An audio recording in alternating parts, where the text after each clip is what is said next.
மொறுன்னு தேங்காய் பால் முறுக்கு செய்யலாமா?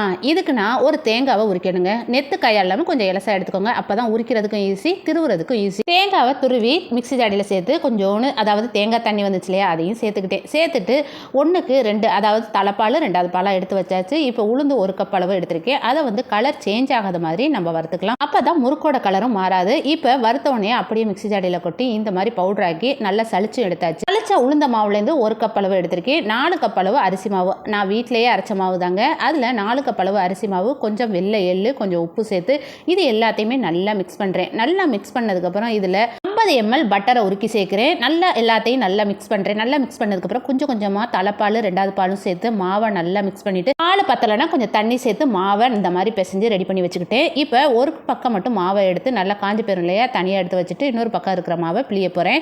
இப்போ ஆயிலும் நல்லா சூடாக இருக்குது பாருங்கள். நான் துப்பாக்கி உரலில் தாங்க பிழிய போகிறேன். பிழியறதுக்கு எவ்வளோ அழகாக வருதுன்ட்டு. இதை சூடான ஆயிலில் இந்த மாதிரி எல்லா தேங்காய் பால் முறுக்கையும் போட்டு எடுத்து சாப்பிட்டா அப்படி ஒரு டேஸ்ட்டுங்க. ட்ரை பண்ணி பார்த்துட்டு எப்படி இருக்குன்னு கமெண்ட்ஸில் சொல்லுங்கள்.